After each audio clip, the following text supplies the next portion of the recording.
ಕಳೆದೆರಡು ವರ್ಷಗಳಿಂದ ಕಾಂಗ್ರೆಸ್ ಸರ್ಕಾರ ಬೆಲೆ ಏರಿಕೆ ಬಿಟ್ಟರೆ ಅಭಿವೃದ್ಧಿ ಪರ ಯಾವುದೇ ಕೆಲಸ ಮಾಡಿಲ್ಲ. ಈ ಹಿನ್ನೆಲೆಯಲ್ಲಿ ಕಾಂಗ್ರೆಸ್ ದುರಾಡಳಿತ ವಿರೋಧಿಸಿ ಏಪ್ರಿಲ್ 2ರಿಂದ ಅಹೋರಾತ್ರಿ ಧರಣಿ ನಡೆಸಲು ರಾಜ್ಯ ಬಿಜೆಪಿ ನಿರ್ಧರಿಸಿದೆ. ಜಿಲ್ಲಾ ಬಿಜೆಪಿ ನಾಯಕರು, ಕಾರ್ಯಕರ್ತರು ಈ ಕಾರ್ಯಕ್ಕೆ ಕೈಜೋಡಿಸಬೇಕು ಎಂದು ಬಿಜೆಪಿ ಜಿಲ್ಲಾಧ್ಯಕ್ಷ ಎನ್ಎಸ್ ಹೆಗಡೆ ಕರ್ಕಿ ಹೇಳಿದರು. ನಗರದ ದೀನದಯಾಳ ಭವನದಲ್ಲಿ ಮಂಗಳವಾರ ಸುದ್ದಿಗೋಷ್ಠಿ ಆಯೋಜಿಸಿ ಮಾತನಾಡಿದ ಅವರು, ವಿದ್ಯುತ್ ಉಚಿತ ಎಂದು ಹೇಳಿದ ಕಾಂಗ್ರೆಸ್ ಇದೀಗ ವಿದ್ಯುತ್ ಬೆಲೆಯನ್ನು ಏರಿಸಿದೆ. ಮುದ್ರಾಂಕ ಶುಲ್ಕವನ್ನು 100 ರೂಪಾಯಿಗೆ ಏರಿಸಿದ್ದಾರೆ. ನೀರಿನ ಸಮಸ್ಯೆಯನ್ನು ಬಗೆಹರಿಸುವುದನ್ನು ಬಿಟ್ಟು ನೀರಿನ ದರವನ್ನು ಏರಿಕೆ ಮಾಡಿದ್ದಾರೆ. ಜಿಲ್ಲೆಯಿಂದ 500ರಿಂದ 600 ಜನರು ಪ್ರತಿಭಟನೆಯಲ್ಲಿ ಭಾಗವಹಿಸುವ ನಿರೀಕ್ಷೆ ಇದೆ. ಏಪ್ರಿಲ್ 7ರಿಂದ ರಾಜ್ಯಾದ್ಯಂತ ಜನಾಕ್ರೋಶ ಯಾತ್ರೆ ನಡೆಯಲಿದ್ದು, ನಮ್ಮ ಜಿಲ್ಲೆಯಲ್ಲೂ ಏಪ್ರಿಲ್ 13ಕ್ಕೆ ನಡೆಯಲಿದೆ. ಕೇಂದ್ರದಿಂದ ಹೆಬ್ಬಾರ್ ಅವರಿಗೆ ಶೋಕಾಸ್ ನೋಟಿಸ್ ನೀಡಿದ್ದಾರೆ ಎಂದು ತಿಳಿದು ಬಂದಿದೆ.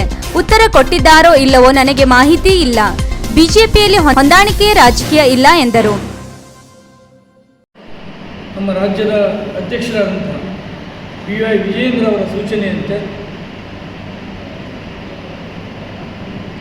ರಾಜ್ಯದ ಭ್ರಷ್ಟ ಕಾಂಗ್ರೆಸ್ ಸರ್ಕಾರದ ಜನವಿರೋಧಿ ನೀತಿಯನ್ನು ಖಂಡಿಸಿ, ಹಾಗೆಯೇ ಕಳೆದ 2 ವರ್ಷದಿಂದ ಅಧಿಕಾರಕ್ಕೆ ಬಂದಂತಹ ರಾಜ್ಯ ಕಾಂಗ್ರೆಸ್ ಸರ್ಕಾರ ಅನಿಯಮಿತವಾಗಿ ಬೆಲೆಯನ್ನು ಏರಿಸ್ತಾ ಬಂದಿರುವುದನ್ನು ನಾವು ಕಾಣ್ತಾ ಇದ್ದೇವೆ. 2 ವರ್ಷಗಳಿಂದ ಕೇವಲ ಸುಳ್ಳು ಹೇಳಿಕೊಂಡು ಅಧಿಕಾರಕ್ಕೆ ಬಂದಂಥ ಕಾಂಗ್ರೆಸ್ ಒಳ್ಳು ಭರವಸೆಯನ್ನು ಕೊಡ್ತೇವೆ ಅಂತ ಹೇಳಿ ಅಧಿಕಾರಕ್ಕೆ ಬಂದಂಥ ಕಾಂಗ್ರೆಸ್ ಗ್ಯಾರಂಟಿಗಳನ್ನು ಹೊಂದಾಣಿಕೆ ಮಾಡುವುದರಲ್ಲೇ ವಿಳಂಬ ಕಾಲವನ್ನು ಕಳೀತಾ ಇದೆ ಬಿಟ್ಟರೆ ಅಭಿವೃದ್ಧಿ ಶೂನ್ಯ ಆಗಿದೆ ಅನ್ನೋದನ್ನು ನಾವು ಅನೇಕ ಬಾರಿ ಹೇಳಿದ್ದೇವೆ. ಕಳೆದ 2 ವರ್ಷಗಳಿಂದ ಭ್ರಷ್ಟಾಚಾರ ಸಂಪೂರ್ಣವಾಗಿ ಮುಳುಕೊಂಡಿದೆ. ನಾವೊಂದು ಪ್ರಬಲ ವಿರೋಧ ಪಕ್ಷವಾಗಿ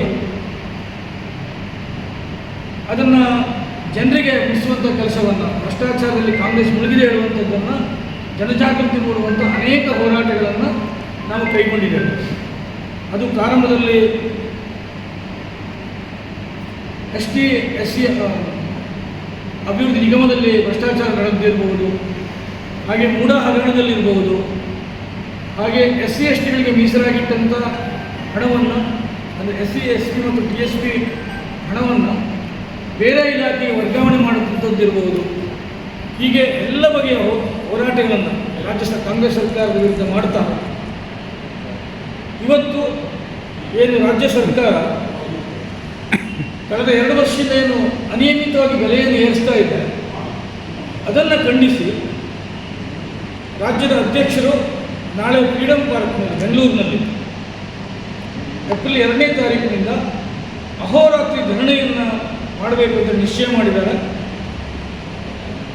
ಆ ಕಾರಣದಿಂದ, ಆ ಹಿನ್ನೆಲೆಯಲ್ಲಿ ನಮ್ಮ ಜಿಲ್ಲೆಯಲ್ಲೂ ಸಹ ನಾವು ನಮ್ಮ ಉತ್ತರ ಕನ್ನಡ ಜಿಲ್ಲೆಯಿಂದ ನಮ್ಮ ಶಾಸಕರು, ನಮ್ಮ ಸಂಸದರು, ನಮ್ಮ ಮಾಜಿ ಶಾಸಕರು, ನಮ್ಮ ಎಲ್ಲ ಹಂತದ ಜನಪ್ರತಿನಿಧಿಗಳು, ನಮ್ಮ ಎಲ್ಲ ಪದಾಧಿಕಾರಿಗಳು, ಕಾರ್ಯಕರ್ತರು ದೊಡ್ಡ ಸಂಖ್ಯೆಯಲ್ಲಿ ಈ ಪ್ರತಿಭಟನೆಯಲ್ಲಿ ಭಾಗವಹಿಸಬೇಕು ಮತ್ತು ಈ ವಿಷಯ ಜನಸಾಮಾನ್ಯರಿಗೆ ಗೊತ್ತಾಗಬೇಕು, ಜನಜಾಗೃತಿ ಮೂಡಿಸಬೇಕು, ಜನರು ಇದಕ್ಕೆ ಸಹಕಾರ ಕೊಡಬೇಕು, ಜನರ ಕೈ ಜೋಡಿಸಬೇಕು ಅನ್ನುವಂಥ ಒಂದು ಉದ್ದೇಶವನ್ನು ಇಟ್ಟುಕೊಂಡು ಇವತ್ತು ನಾವು ಪತ್ರಿಕಾಗೋಷ್ಠಿಯನ್ನು ತಮ್ಮ ಮೂಲಕ ಜನರಿಗೆ ತಿಳಿಸುವಂಥ ಕೆಲಸವನ್ನು ನಾವು ಮಾಡ್ತಾ ಇದ್ದೇವೆ. ಒಂದು ವೇಳೆ ತಮಗೆ ಗೊತ್ತಿದೆ, 2023ರಲ್ಲಿ ಅಧಿಕಾರಕ್ಕೆ ಬಂದಂಥ ಕಾಂಗ್ರೆಸ್ ಪ್ರಾರಂಭದಲ್ಲಿ ಡೀಸೆಲ್ ಬೆಲೆಯನ್ನು 3 ರೂಪಾಯಿ ಏರಿಸುವುದರ ಮುಖಾಂತರ ಬೆಲೆ ಏರಿಕೆ ಪ್ರಾರಂಭ ಮಾಡಿತು. ಆಮೇಲೆ ಹಾಲಿನ ದರ 2023ರಲ್ಲಿ 3 ರೂಪಾಯಿ ಏರಿಕೆ ಮಾಡಿತು. 2024ರಲ್ಲಿ 2 ರೂಪಾಯಿ ಏರಿಕೆ ಆಯಿತು. ಈಗ 2025ರಲ್ಲಿ ಪುನಃ 4 ರೂಪಾಯಿ ಏರಿಸುವುದರ ಮುಖಾಂತರ ಈ ಕಳೆದ 2 ವರ್ಷದಲ್ಲಿ ಒಟ್ಟು 9 ರೂಪಾಯಿಯನ್ನು ಹಾಲಿನ ದರೆಯನ್ನು ಏರಿಕೆ ಮಾಡೋದಕ್ಕೆ ನಾವು ಕಾಣ್ತಾ ಇದ್ದೇವೆ. ಹಾಲು ದರವನ್ನು ಏರಿಕೆ ಮಾಡೋದು ರೈತರಿಗೆ ಈ ಹಣವನ್ನು ವರ್ಗಾವಣೆ ಮಾಡ್ತೇವೆ ಅಂತ ಹೇಳ್ತಾರೆ. ಆದರೆ ರೈತರಿಗೆ ಇನ್ನೂ 662 ಕೋಟಿ ರೂಪಾಯಿಯನ್ನು ರೈತರ ಅಕೌಂಟಿಗೆ ಹಾಕಲಿಕ್ಕೆ ಇನ್ನೂ ಬಾಕಿ ಇಟ್ಕೊಂಡಿದ್ದಾರೆ. ಅಂದರೆ ಅರ್ಥ, ಏರಿಕೆ ಮಾಡೋದ್ರಿಂದ ಇವತ್ತು ಲಕ್ಷ್ಮೀ ಹೆಬ್ಬಾಳ್ಕರ್ ಪತ್ರಿಕೆಯಲ್ಲಿ ಉಲ್ಲೇಖ ಮಾಡಿದ್ದಾರೆ, ಹಾಲಿನ ದರವನ್ನು ಏರಿಕೆ ಮಾಡೋದು ರೈತರಿಗೆ ಲಾಭ ಆಗುತ್ತೆ ಅಂತ ಹೇಳಿದ್ದಾರೆ. ಆದರೆ ಎಲ್ಲೂ ರೈತರ ಖಾತೆಗೆ ಹಣ ಹಾಕಿದ್ದು ನಾವು ಕಾಣ್ತಾ ಇಲ್ಲ. ಅಂದರೆ ಅರ್ಥ, ಕೇವಲ ರೈತರಿಗೆ ಕಳ್ಳ ಒರೆಸುವ ಕೆಲಸವನ್ನು ಇದು ಮಾಡ್ತಾ ಇದ್ದಾರೆ.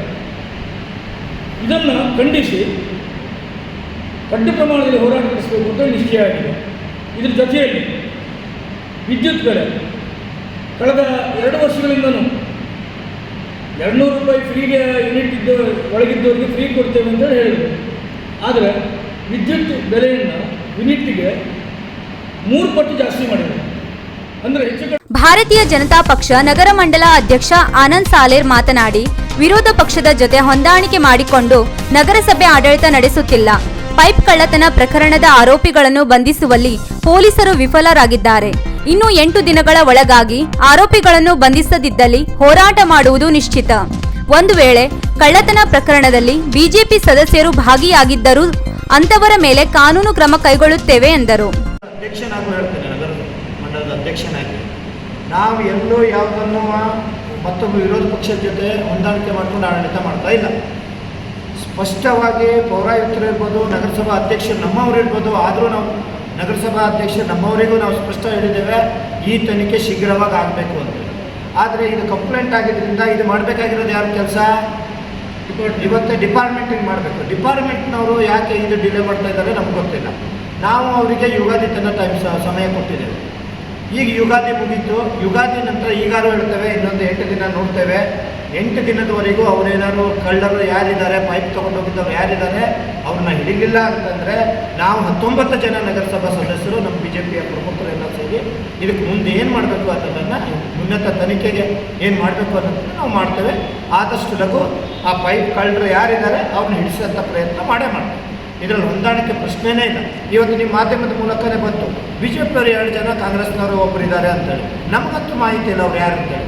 ಹಾಗೇನಾದ್ರು ನಿಮ್ಮಲ್ಲಿ BJPಯವರು 2 ಜನ ಇದ್ದಾರೆ ಮಾಹಿತಿ ಇದ್ದರೆ ನಮಗೆ ಕೊಡಿ. ತಕ್ಷಣದಿಂದ ಪಕ್ಷದ ಪ್ರಕಾರ ಏನು ಮಾಡಬೇಕು, ಉಚ್ಚಾಟನೆ ಮಾಡಬೇಕು, ಅವ್ರಿಗೆ ಏನು ಶಿಕ್ಷೆ ಮಾಡಬೇಕು ನಮ್ಮ ಜಿಲ್ಲಾಧ್ಯಕ್ಷರು ಮಾಡೇ ಮಾಡ್ತಾರೆ.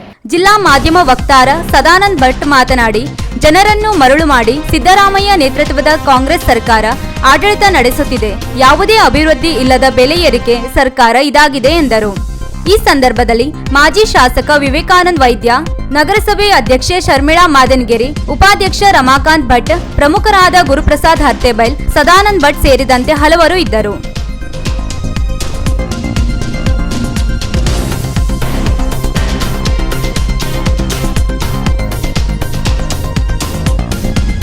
ವೀಕ್ಷಕ ಮಹಾಪ್ರಭುಗಳೇ, ನಮ್ಮ ಚಾನಲ್ ಅನ್ನು ಸಬ್ಸ್ಕ್ರೈಬ್ ಮಾಡಿ, ಶೇರ್ ಮಾಡಿ, ಪ್ರೋತ್ಸಾಹಿಸಿ.